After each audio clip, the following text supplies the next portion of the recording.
नमस्कार, आप देख रहे हैं पीपीपी न्यूज़। मैं राकेश तिवारी। इस वक्त हम लोग नालत समाला में खड़े हैं। यहाँ पर एक भागवत का आयोजन किया गया है और दुबे परिवार की तरफ से कहते हैं होई है सो जो राम रुचि राखा को कई तर्क पढ़ाओ साखा। और उसके साथ में ये भी कहा गया है कर्म प्रधान विश्व कर राखा जो जस करही तो तस फल चाखा। कर्म का अर्थात होता है जो जिस तरह से कर्म करता है उसके साथ में जीवन में वही प्रक्रिया करती है। हमारे बीच में अमित दुबे जी। सर नमस्कार। नमस्कार। क्या कहना चाहेंगे, आज इतना भव्य कार्यक्रम आपने करवाया?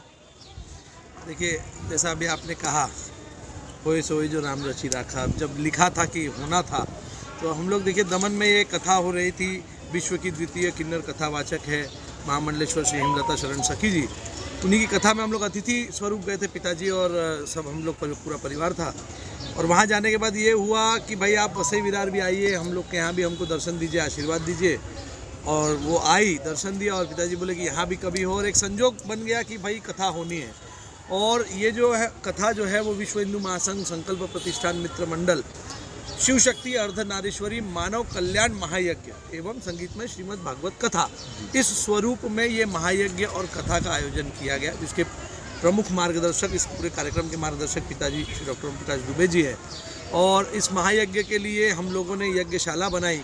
जो यज्ञशाला बनाने के लिए बिहार मुजफ्फरपुर से लोगों को बुलवाया गया था, वो लोग ने आके अपनी कारीगरी से उसको पूरा बनाकर 22 दिन निरंतर उस पर काम कर उसको बनाया गया। यज्ञशाला स्थापित हुई और यज्ञशाला स्थापित होने के बाद जो है उसमें महायज्ञ शुरू किया गया। और वो महायज्ञ का आज छठा दिन है। आज छठे दिन महायज्ञ चल रहा है, कल अंतिम दिन रहेगा, उसके बाद महायज्ञ की पूर्णाहुति होगी। साथ ही साथ आज कृष्ण जी और रुक्मिणी जी का विवाह है और विवाह के बाद कल के दिन जो है कथा विराम होगी और भजन भंडारा का भी आयोजन रखा गया है। और ये बस मानव कल्याण उद्देश्य के लिए ही रखा गया है कि मानव कल्याण हो, हमारे क्षेत्र का विकास हो, क्षेत्र के कल्याण हो, क्षेत्र के लोगों का कल्याण हो। इसी विचार के साथ इस कथा को रखा गया। और जब ऊपर से आदेश होता है कि कथा होनी है तो होना ही होता है, बस उसी स्वरूप में ये कथा जो है हो रही है। कहते हैं कि यह जो कथा होती है, जो यज्ञ होता है, इस प्रकार के पहले के राजा महाराजा कहा करते थे और अन्यथा किसी के बस की बात नहीं होती थी। क्योंकि ये जो कथा है, आपने जिस हिसाब से गौशाला बनवाया, हवन की बाकायदा से, आइए दिखा दो, जिस तरह से आपने ये हवन की जो प्रक्रिया है बनाया, हवन के लिए आपने बाकायदा से सारी सुविधा अलग से ढंग से की। देखिए कुटिया बनाई, जिस तरह से आश्रम बना करता था पहले के ज़मानों में। यहाँ तक तो अभी तक वसई विरार में इस तरह का आश्रम किसी ने नहीं बनवाया। इसमें बड़ी तकलीफें भी होगी। और ज़रा गौशाला की तरफ दिखाइए। आपने गाय भी लाई बाकायदा से, एक कहते हैं कि नेशनल लेवल या बड़े संत को बुलाया आपने। तकलीफें तो बहुत हुई होगी आपको? नहीं, देखिए, जब भगवान का काम होता है तो शक्ति भी अपने आप आती है। और तकलीफ़ तो देखिए दुनिया में ऐसी कोई चीज़ नहीं जिसमें तकलीफ़ ना हो। तकलीफ़ से निकल कर ही काम करते हैं तो उसका आनंद अलग रहता है। तो ये सब ऊपर वाले की कृपा है, ऊपर वाले का आशीर्वाद है। और बाकी जैसा मैंने आपको बताया, जो आपने कहा ये यज्ञशाला, तो जब भगवान ने कहा, भगवान से खुद आदेश था, तो जो कारीगर आए उन्होंने जब ये बनाया, तो इसका भी मैं आपको थोड़ा सा विवरण बता दूं कि इसके पीछे का असली कारण क्या है कि यज्ञशाला क्यों स्थापित किया जाता है और उसके बाद उसमें यज्ञ किया जाता है। इस यज्ञशाला के अंदर 4 नींव है। जो नींव है ब्रह्मा, विष्णु, महेश और इंद्र जी। और इस यज्ञशाला के बाहर के 16 स्तंभ है। मेरा विचार ऐसा रहेगा कि हम सब साथ में अंदर चलते हैं और एक साथ चलते हैं यज्ञशाला में।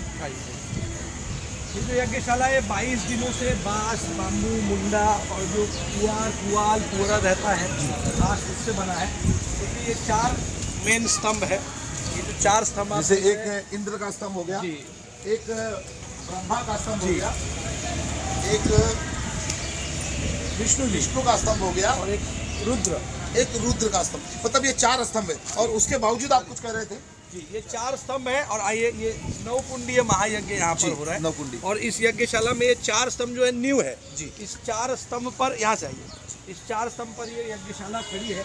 साथ ही साथ इस यज्ञशाला की परिक्रमा करना बहुत अच्छा माना जाता है, क्योंकि इसमें 4 द्वार है।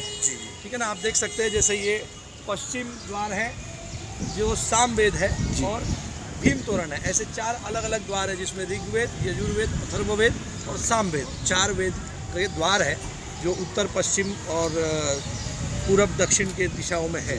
साथ ही साथ इनके 16 स्तंभ हैं। जैसे आपने देखा होगा यहाँ अष्टवसु लिखा है जी। यहाँ पर आप देख रहे हैं वरुण लिखा है। ऐसे 16 स्तंभ है। 16 स्तंभ जो है 16 देवों के हैं। तो वो 16 देवों के स्तंभ और 4 नींव जो ब्रह्मा, विष्णु, महेश है, इसी के ऊपर ये जो यज्ञशाला है उसका निर्माण हुआ है।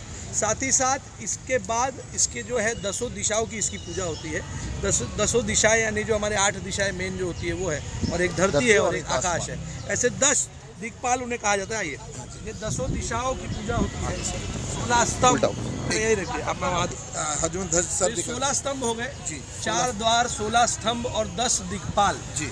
और इसके अंदर जितनी ये बांस की आप जो देख रहे हैं, तिनके देख रहे हैं, जो आप पुआल के तिनके देख रहे हैं, तो ऐसा कहा गया है कि जब ये यज्ञशाला का निर्माण होता है, और ये है हमारा हनुमत ध्वज, जो कार्य शुरू करने से पहले हनुमत ध्वज को लगाया जाता है, ध्वज रक्षा के लगाया लिए। जाता है, जी। ये हनुमत ध्वज है। इन सभी की पूजा होती है और इसमें फिर देवी देवताओं को आवाहन किया जाता है, देवी देवताओं को बुलाया जाता है। तो इसमें कहा गया है कि जो हमारी 33 कोटि जो देवी देवता है, वो सभी के सभी 33 कोटि देवी देवता का इसमें वास होता है, और इसीलिए इस यज्ञशाला की परिक्रमा को बहुत महत्व दिया जाता है। तो जितने लोग यहाँ आ रहे हैं, सब कोई ना कोई आके कोई एक परिक्रमा कर रहा है, कोई 11, कोई 21, कोई 51, कोई 108 कर रहा है। तो लोगों की जैसी मन की इच्छा, जैसी कोई लोग मन्नत लेते हैं, मन्नत लेके भी आके करते हैं, और उसका बहुत बड़ा प्रभाव है, क्योंकि हमारे ब्रह्मांड के, हमारे शास्त्र के जितने देवी देवता हैं वो इस यज्ञशाला में आज आकर विराजमान है।